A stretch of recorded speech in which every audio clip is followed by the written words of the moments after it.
Assalamualaikum warahmatullahi wabarakatuh. Bertemu kembali. Kali ini saya akan ngomong metode pengilmuan Islam, yaitu objektifikasi 2. Jadi setelah di Al-Quran itu dengan pendekatan objektifikasi. Next, dalam dialektika objektifikasi ini ada 5 step. Berikut deskripsinya. Step yang pertama itu internalisasi. Bagaimana personal itu memahami, individu itu memahami sesuatu. Di dalam masyarakat itu ada personal, ada kelompok. Kemudian ada eksternalisasi. Eksternalisasi ini jadi dalam masyarakat itu ada golongan-golongan. Nah, golongan ini bagaimana dari individu, cara memahami individu itu ada relasi satu dengan yang lainnya. Nah, ini sudah kita bahas di pertemuan kemarin tentang objektifikasi 1, tentang integralisasi 1 dan 2. Nah, jadi di internalisasi dan eksternalisasi ini itu sama ngomongin soal subjek. Jadi bagaimana subjek itu cara memahami ada relasi atau keterkaitan antara entitas satu dengan entitas lainnya. Seperti pemahaman politik Islam dalam masyarakat, memahami politik Islam itu ada dikotomi antara sekuler dan Islamis, abangan vs santri, tradisional vs modern, dan lain-lain. Dalam masyarakat kelompok-kelompok tertentu ini ngomongin ilmu non-Islam, ngomongin non-Islam ini kan sejarah yang dibikin oleh Belanda, tapi kita masih berpikiran seperti itu. Ini kan jadi basis sosial dalam politiknya itu tidak berubah, tetap kita masih menggunakan cara berpikir lama. Kenyataannya dalam sosial itu kan ada perubahan-perubahan. Dalam perubahan itu dari pinggir ke tengah, tengah-tengah pentas. Nah, ini kan perubahan politik ya, sosial dalam politik itu. Dari pinggir ke tengah, ke tengah-tengah pentas, kemudian dari penonton ke pemain, ini kan ada perubahan. Jadi yang dari rakyat kecil kemudian naik kelas sampai dengan pejabat-pejabat. Nah, di eksternalisasi ketiga ini ngomongin soal objektif, gejala objektif atau subjektifikasi. Nah, lahirnya objektifikasi ini dari subjektifikasi atau gejala objek. Lahirnya objektifikasi ini dari budi pekerti. Jadi budi itu akal dan pekerti itu perilaku. Jadi individu yang antara satu individu dengan individu yang lain itu ada kesamaan akal, ada kesamaan perilaku. Nah, ini yang subjektifikasi. Saya pernah baca buku penelitian yang ada di satu negara bahwa untuk menjamu tamunya itu dengan menyerahkan istrinya. Nah, dan gejala itu sudah diamini di salah satu negara itu, dan itu sebagai penghormatan. Nah, kalau dalam Islam itu kan salah ya. Kemudian dalam objektifikasi ini ada mikrokosmos dan ada makrokosmos. Nah, kesamaan dalam cara berpikir dan perilaku atau kesamaan dalam memahami itu pada tingkat makrokosmos. Biasanya di kita itu di Indonesia dalam skala mikrokosmos, kehidupan pribadi atau individu itu kan masih berbeda ya dengan satu dengan yang lainnya. Kalau dalam makrokosmos ini sudah ada kesamaan dalam memahaminya. Nah, ini objektifikasi. Dalam bukunya Kunto Wijoyo itu kan cuman ada dalam 4 step ini. Nah, ini kalau dalam bukunya Peter Berger, pemikiran Peter Berger itu jadi ada nomos. objektifikasi, kemudian ada nomos. Nomos ini gampangannya kelaziman yang menjadi aturan. Jadi sesuatu yang sudah dilakukan secara terus-menerus, kemudian itu menjadi lazim, dan kelaziman itu sudah menjadi aturan bersama, tertulis. Nah, itu menurut Peter Berger itu. Nah, nanti nomos itu apa? Nanti kita di slide selanjutnya. Kita akan bahas ini. Step kelima. Jadi dialektika objektifikasi ini ada 5 step. Yang pertama internalisasi, eksternalisasi sudah dibicarakan di pertemuan yang kemarin itu. Kemudian di step ketiga ini ada objektifikasi, ada gejala objektif atau subjektifikasi. Kemudian yang dari sini lahir objektifikasi. Dari objektifikasi maka akan melahirkan nomos. Oke, next. Nah, di sini juga ngomongin objektifikasi 2 ini ngomongin sejarah pemikiran Islam dalam bukunya Kunto Wijoyo itu. Jadi ada 8 step ngomongin sejarah pemikiran Islam dari nol, itu ngomongin soal sejarah. Kemudian politik, pemikiran Islam, tesis, antitesis, sintesis, objektifikasi 1, dan yang terakhir ini objektifikasi 2. Dalam sejarah ini, Kunto Wijoyo mengatakan bahwa pengalaman itu tidak dihiraukan. Pengalaman sejarah itu tidak pernah dijadikan pelajaran. Kita mengabaikan. Jadi perilaku masyarakat, perilaku golongan-golongan tertentu itu cenderung mengulang-ulang sejarah. Jadi ada keserupaan perilaku yang dulu dengan perilaku yang sekarang. Harusnya dalam sejarah itu kan yang tidak baik kita singkirkan, yang baik kita jalankan. Masyarakat itu kan berubah. Yang dulunya tidak ada internet, sekarang ada internet. Ini kan ada perubahan. Nah, kalau kemudian dia masih ada keserupaan dengan cara dan pola pikir perilaku dalam kehidupan kesamaan dalam sejarah. Nah, ini dalam konteks ini tidak benar. Kemudian dalam konteks politik ini, jadi kalau dalam sejarah konteks politik ini 1945 elit politik priai yang menjadi tampuk kekuasaan pemimpin itu dari golongan priai. Elit politiknya itu dari golongan priai. Kemudian di tahun 1966 ini memasuki partai, jadi dari golongan-golongan kemudian berubah menjadi istilah partai.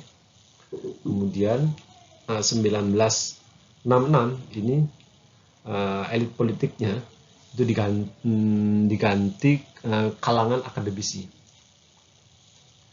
Nah, dari akademisi ini berubah menjadi ke golongan-golongan elit politiknya itu pejabat dan anak-anaknya pejabat. Nah, itu dalam sejarahnya, sejarah perpolitikan. Istilah politik itu sendiri itu berubah itu kan ketika ide, gagasan, nilai itu menjadi lembaga. Ini kan sudah yang dimaksud politik di sini seperti itu. Kemudian dari pemikiran Islam. Ini dari pemikiran Islam ini ada 3. Ini juga mengutip itu ada itu di bukunya Kunto Wijoyo itu. Tadi ada 3 tesis, antitesis dan sintesis.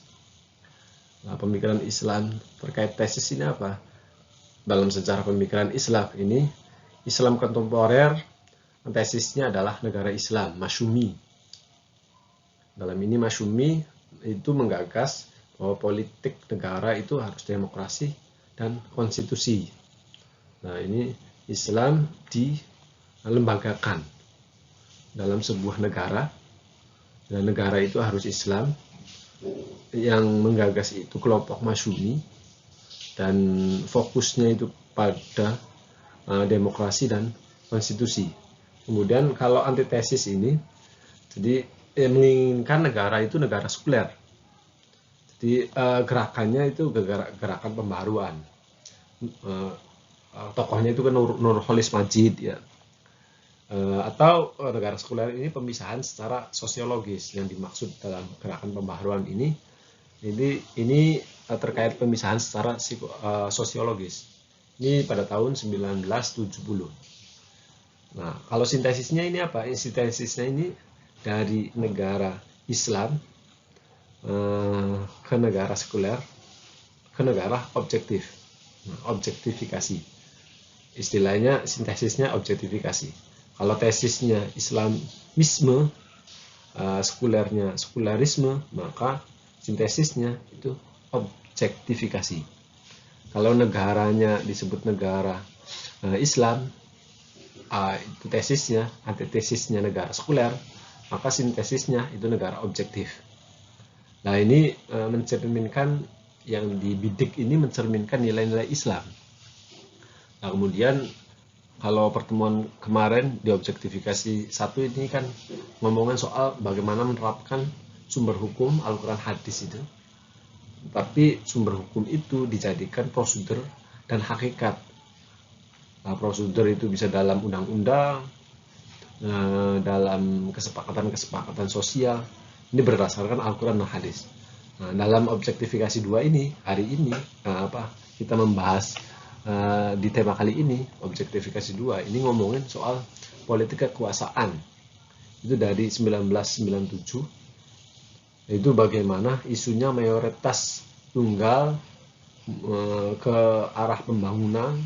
Nah, ini kan tidak tahun 97 ini tidak kena soal substansinya dalam membangun satu negara. Kemudian di 2020 itu politiknya lebih ke politik ekonomi. Isu yang diangkat itu isu-isu kesejahteraan. Jadi bagaimana industrialisasi ini dalam politik ekonomi ini terwujud. Jadi kesejahteraan, dari jaminan sosial itu ada. Pada akhirnya negara ini disebut negara kesejahteraan karena secara fokusnya itu di wilayah ekonomi, dan efeknya itu nanti menjurus ke kesejahteraan ini. Nah, objektifikasi kedua ini ngomongin soal bagaimana nilai atau gagasan, ide itu menjadi sebuah institusi, atau kata lainnya politik lah. Jadi dari sejarah pemikiran Islam di Indonesia ini, dari sisi sejarahnya, itu objektifikasi ini ngomongin dari sisi sejarah, dari sisi politik, dari sisi pemikiran Islam. Nah, dalam sejarahnya ini, bahwa masyarakat itu selalu mengulang-ulang kesalahan masa lalu, tidak mau belajar dari sejarah. Nah, ini kan hari ini kita itu ada beberapa golongan itu masih di tingkat elit politik, akan di tingkat orang-orang yang berpengaruh ya, itu masih menggunakan cara-cara lama. Padahal masyarakat itu berubah, cara pikir itu berubah, tantangannya juga berubah, dan harusnya cara pikir dan yang berubah-berubah itu menjadikan daya dorong untuk kita mencari solusi-solusi baru ya. Kemudian dalam politik itu rekrutmen politik ini tidak ada sistem pengkaderan yang berkelanjutan, transparan, dan kontinu. Sistem politik kita masih yang tadi kita ngomongin itu, dari sejarah 45, kemerdekaan, kemudian 66, sampai hari ini masih sistem politiknya itu masih ya dari golongan priai, dari golongan birokrat, dari kalangan akademis, atau dari pejabat-pejabat atau anak-anaknya ya. Kemudian dalam gagasan politiknya ini pemikiran umat. Nah, gagasan politik maksudnya pemikiran umatnya itu adopsi dari sebelumnya. Ini kan berat ya untuk melangkah ke negara maju. Oke, next. Slide yang ke 4 ini. Nah, ini ngomongin soal priorisasi, karakteristik priorisasi. Nah, agar bisa menjawab karakteristik priorisasi atau ilmu dan sejarah politik Islam. Nah, pertanyaannya, what is to be done? Itu objektifikasi di sini ada dasar nilai Islam, mitos, ideologi, ilmu, post-truth, dan agama. Baik, dalam dasar nilai Islam ini, bagaimana cara berpikir atau bentuk dalam sejarah mempunyai kaitan teoritis dengan periode-periode. Jadi ini ngomong soal keterkaitan. Tadi kan dari sejarah, politik, kemudian perilaku sosial yang dilembagakan atau istilah lain politik ya. Nah, kesinambungan itu ada dasar nilai Islam di situ. Dasar nilai Islam ini bukan hanya person, seseorang, bukan hanya dalam perilaku masyarakat, masyarakat atau umat.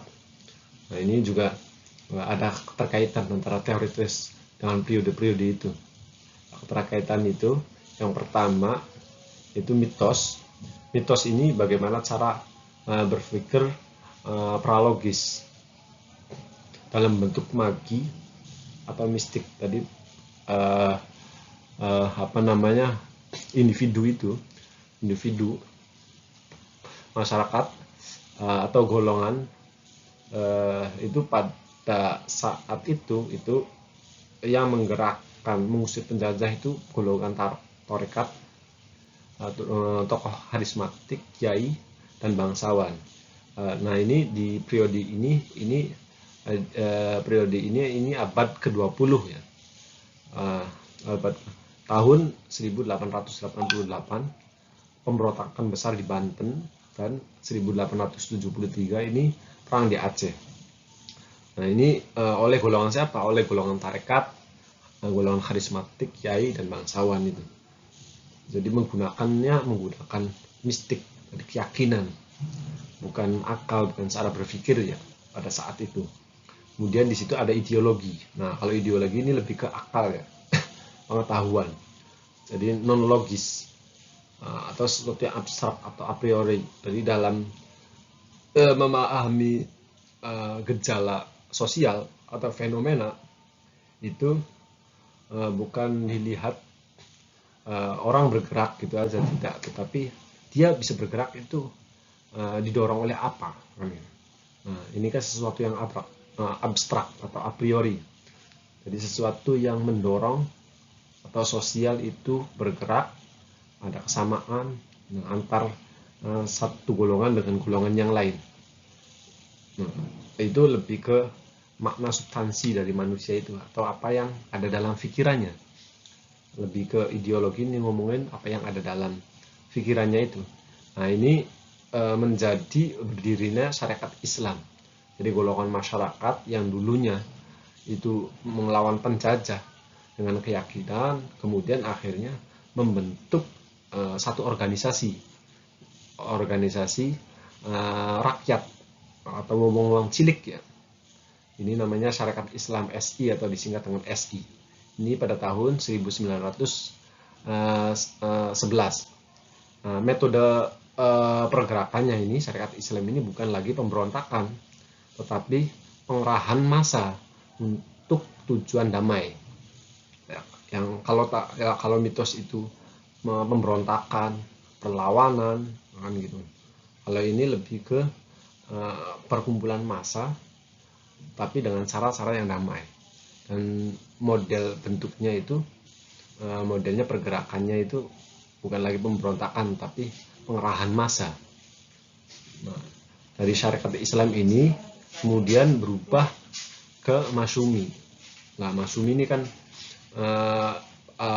organisasi. Kalau yang syariat Islam ini organisasi, kalau Masyumi ini partai.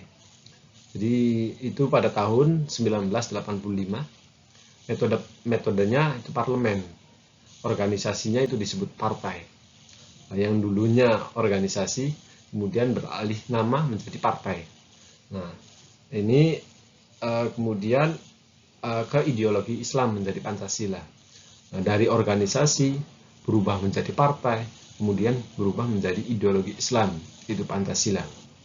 Nah, Pancasila ini kan bukan ngomongin soal konsep Islam lagi, tapi nilai-nilai dalam Pancasila itu nilai-nilai dalam Islam. Nah, ini soal ideologi, kemudian soal ilmu. Nah, dari mitos, kemudian berubah ke ideologi, kemudian berubah lagi ke masyarakat yang coraknya itu periodisasinya ilmu. Nah, di sini ini objektifikasi di sini, titiknya ini. Objektifikasi ini memerlukan umat yang berpikir logis, berdasarkan fakta konkret atau empiris. Periode ini Islam dalam politik dengan ilmu birokrasi. Nah, jadi umatnya atau masyarakatnya atau ormasnya, organisasi masyarakat atau partainya itu lebih ke politik ilmu. Nah, seperti birokrasi, umatnya itu masyarakatnya sangat terbuka, kehidupan berbangsa dan bernegara. Jadi tidak ada pemisahan, tidak ada saling klaim, tetapi ini sudah ke kehidupan berbangsa dan bernegara itu. Baik, kita lanjutkan dari ilmu. Nah, ini kalau dalam bukunya Kunto Wijaya ini, karakteristik periodisasi, objektifikasi dalam dasar ilmu, dasar nilai Islam itu dari individu, objektifikasinya itu dari individu, kemudian objektifikasi dari mitos, individu berubah ke gerakan-gerakan sosial, dipimpin oleh golongan tarekat dan lain sebagainya, kemudian objektifikasi dalam ideologi dari pergerakan masyarakat, kemudian berubah ke organisasi sampai ke partai, kemudian membentuk ideologi Pancasila. Objektifikasi dalam ilmu, dari ideologi berubah ke ilmu, itu dari yang organisasi, partai, kemudian Pancasila berubah ke berbangsa dan bernegara. Nah, ini ilmu. Nah, ini hanya sebatas 4 poin ini kalau dalam punya Kunto Wijaya. Nah, kalau dalam Peter Berger itu, dia menyebutkan setelah ilmu itu ada post-truth, kemudian ada agama. Post-truth ini kalau nilai dasarnya itu toleransi itu kemudian menuju ego eksistensi, kemudian pro eksistensi. Pro eksistensi ini post-truth, jadi kebenaran itu yang tidak membutuhkan objektifikasi lagi. Jadi kebenaran itu di era post-truth ini, nah hari ini di abad kita ini 21 ini tidak membutuhkan poin yang 4 ini. Tidak membutuhkan objektifikasi lagi. Objektifikasi dalam ilmu, objektifikasi dalam ideologi, objektifikasi dalam mitos, objektifikasi dalam dasar nilai Islam itu. Nah, kemudian dalam agama ini, posisi ketiganya ini, nah dalam agama ini, agama itu tidak langgeng atau eksis ketika tidak ada internalisasi, eksternalisasi, objektifikasi. Nah, kalau dalam agama, institusi agama atau orang beragama, jadi agama itu bisa eksis atau bisa langgeng, bisa ada di setiap zaman sampai hari ini, itu karena adanya internalisasi, adanya eksternalisasi, adanya objektifikasi. Nah, kesemuanya ini ngomongin periodisasi dan ilmu dan sejarah politik Islam itu. Jadi bagaimana objektifikasi itu muncul di sisi-sisi yang keenam ini. Oke, next. Oke, jadi jangan subscribe, like, and share.